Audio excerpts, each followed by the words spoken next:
আসসালামু আলাইকুম সবাইকে। আমি আজকে চ্যাপ্টার ইয়ার ফাইনাল পরীক্ষার জন্য তোমাদের শিশির স্যার আছে। চ্যাপ্টার 1, 2 এবং 3.1 এবং টেবিল ট্যাগ নিয়ে একটু ডিসকাশন করব। কিভাবে আমাদের পড়ালেখা করতে হবে এই জিনিসগুলো। যাই হোক।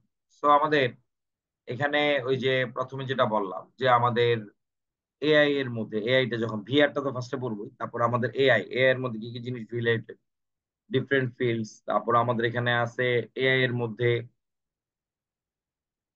কোন কোন জিনিসগুলো রিলেটেড, যেমন হচ্ছে আমাদের একটু আগে বললাম machine language, robotics, computational speech processing, এই জিনিসগুলো আমরা একটু দেখে রাখবো।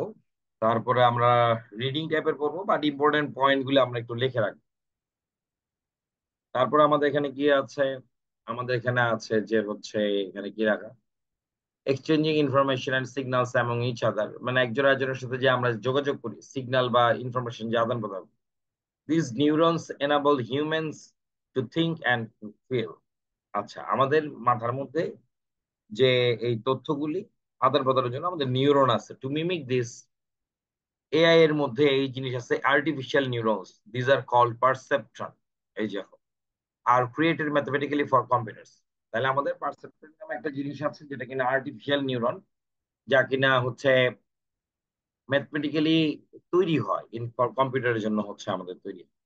These perceptrons are arranged in different layers and connected with each other, create a network called neural network. Neural network এর different definition আসতে পারে। What is neural network? আচ্ছা, তারপরে আমাদের এখান থেকে আসতে পারে যে এই এআই, আর্টিফিশিয়াল ইন্টেলিজেন্সের মধ্যে কোন কোন প্রোগ্রামিং ল্যাঙ্গুয়েজেস কাজ করে। তো আমাদের বিভিন্ন ফাংশনের জন্য ডিফারেন্ট টাইপস অফ আমরা প্রোগ্রামিং ল্যাঙ্গুয়েজ ব্যবহার। আর কখন থেকে আমাদের হচ্ছে এই বিভিন্ন আর্টিফিশিয়াল, মানে আর্টিফিশিয়াল ইন্টেলিজেন্সের সাথে যে ডিপ লার্নিং নামে একটা ব্যাপার আছে, কত সাল আগে এটা হচ্ছে মানে ইনিশিয়ালি স্টার্ট হয়, 10 থেকে 12 বছর আগে। তো এই টাইপের টার্ম গুলি আমরা একটু জেনে রাখবো, এগুলি আমাদের লেখার মধ্যে দিব। আমাদের তাহলে কি পড়লাম সেকেন্ডে, সেটার নাম হচ্ছে আমাদের এআই, আর্টিফিশিয়াল ইন্টেলিজেন্স। এখান থেকে আমরা একটু রিডিং টিডিং পড়ে রাখবো প্রোগ্রামিং ল্যাঙ্গুয়েজের গুলার নাম। হ্যাঁ, ঠিক আছে, নেম অফ প্রোগ্রামিং। তোমরা ডেসক্রিপশনে আমি যখন একটু পরে ইউটিউবে দিয়ে দিব, ইউটিউবের মধ্যে ডেসক্রিপশনের মধ্যে এই টপিক গুলো দিয়ে দিব।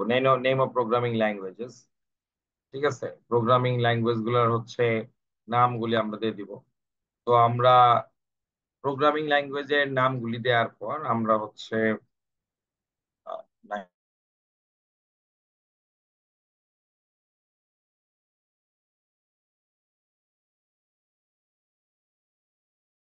আর তাহলে আমাদের এখন এখানে এর পর আমরা চলে যাব হচ্ছে এআইটা আমরা পড়লাম, এআই ভিআর পড়লাম, ভার্চুয়াল রিয়েলিটি, আর্টিফিশিয়াল ইন্টেলিজেন্স। তারপরে এখান থেকে আমাদের হচ্ছে রোবোটিক্স।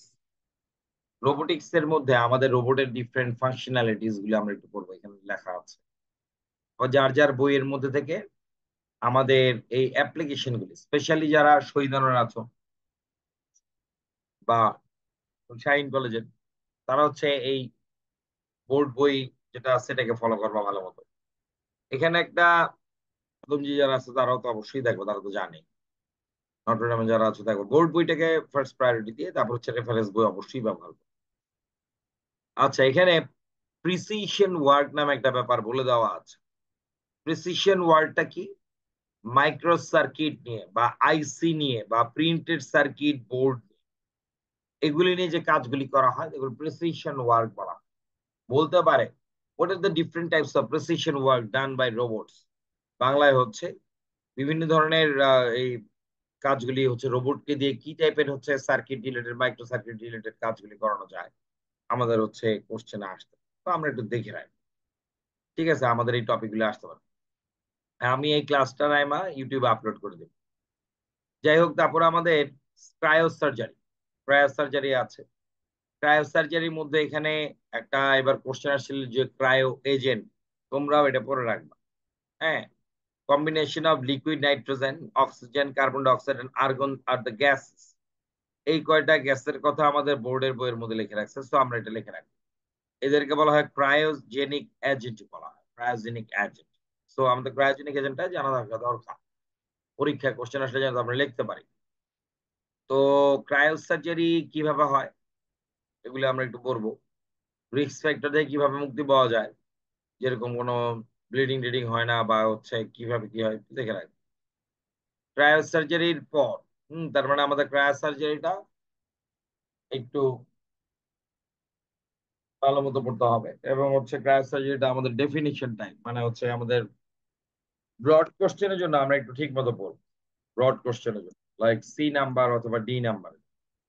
মূলত ক্রায়ো সার্জারি কিন্তু কোল্ড টেম্পারেচারে করা হয়। হ্যাঁ, ক্রায়ো সার্জারি হচ্ছে ইউজিং কোল্ড টেম্পারেচার। কোল্ড টেম্পারেচারে আমাদের ক্রায়ো সার্জারি করা ইন কোল্ড টেম্পারেচার না, কিন্তু in cold temperature are using cold temperature is not same. ঠান্ডা তাপমাত্রা করা নেই, রুমের ভিতরে যে ঠান্ডা থাকে তা না, কিন্তু ঠান্ডা তাপমাত্রা দিয়ে এই সার্জারিটা করা হয়। এই জিনিসটা আমরা অনেকে উল্টো পাল্টা লিখি, যে হচ্ছে স্যার ক্রায়ো সার্জারিটা কি আমাদের ওই রুমের ভিতর টেম্পারেচার ঠান্ডা রাখতে হবে না, রুমের ভিতর টেম্পারেচার, এটা তোমার হচ্ছে এসি রুম তো আমল থাকতেই পারে, কিন্তু হচ্ছে অনেক ঠান্ডা তাপমাত্রা দিয়ে হচ্ছে আমাদের ট্রিটমেন্টটা করি। যাই হোক, তারপরে আমাদের biometric, biometric another important part. Biometric কোথায় কোথায় কাজ করে, ফিঙ্গারপ্রিন্ট আছে, হ্যান্ড জিওমেট্রি আছে, আইরিশ স্ক্যানিং আছে, ফেস রিকগনিশন, ডিএনএ টেস্টিং। তো এই বায়োমেট্রিক হচ্ছে another important part. Biometric, biometric থেকে আমাদের এই আইরিশটা ভালো মতো পড়বা, ফিঙ্গারপ্রিন্ট ভালো মতো পড়বা, হ্যান্ড জিওমেট্রি ভালো মতো পড়বা। ঠিক আছে, তারপর আমাদের ভয়েস রিকগনিশন, ভয়েস রিকগনিশন আছে, তো এইগুলি আমাদের একটু ভালো মতো পড়তে হবে। এই ভয়েস রিকগনিশনটা কিন্তু বিহেভিয়ারিয়াল। হ্যাঁ, এই যে দেখো, যে টাইপিং কি স্ট্রোক বলা আছে, সিগনেচার ভেরিফিকেশন, ভয়েস রিকগনিশন, তিনটা বলে দেওয়া আছে বোর্ডের মধ্যে, এগুলি পড়বো ভালো। এগুলি রেফারেন্স বই থেকে আরো পড়বো। ইউজেস অফ বায়োমেট্রিক্স, কোথায় কোথায় ইউজ করা হয় ভালো মতো পড়বো। এগুলি থেকে এমসিকিউ আসে, সিকিউ তো অবশ্যই আসে। বায়োমেট্রিক হচ্ছে another important part for creative question CQ এর জন্য। আচ্ছা, বায়ো ইনফরমেটিক্স আছে। বায়ো ইনফরমেটিক্সে কোথায় কোথায় কাজ হয়, দেখো এই যে naturally in different four fields, four different ফিল্ডসে আমাদের বায়ো ইনফরমেটিক্স কাজ করে না। নিউক্লিয়ার বায়োলজি আর মেডিসিনে, ডাটাবেজে, প্রোগ্রাম, ম্যাথমেটিক্স আর স্ট্যাটিস্টিক্স, এই কয়টাতে হচ্ছে আমাদের হচ্ছে বেশি ভালো মতো কাজ করা। তো আমরা বায়ো ইনফরমেটিক্সটা আমরা রিডিং করবো। হ্যাঁ, বায়ো ইনফরমেটিক্সটা আমরা রিডিং করব। আর হচ্ছে যারা রেফারেন্স বই ব্যবহার করে, নাইমুল নাইম স্যারের বই বা আমাদের হচ্ছে আহ আরো যে মাহবুব রহমান স্যারের বই, এসব বইগুলো আমাদের আছে, তো স্যারদের বইগুলি পড়বো। হ্যাঁ, ঠিক আছে। ইউনিভার্সিটি যারা আছো, নাইমুল নাইম স্যারের বই দেখতে পারো, নটরডেম কলেজের স্যারের বই আছে, স্যারের বই দেখতে পারো, অক্ষরপত্র পাবলিকেশন মাসুদ রানা স্যারের বই আছে, দেখতে পারো, ভালো বই।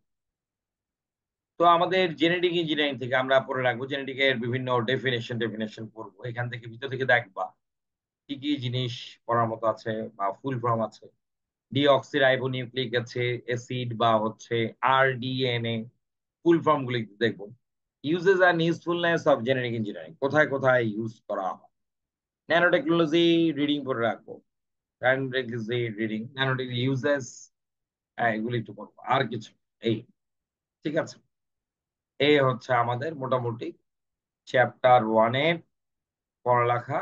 আমাদের 10টা বেজে গিয়েছে, তো আমরা এখন চলে যাব চ্যাপ্টার 2। Thank you everyone.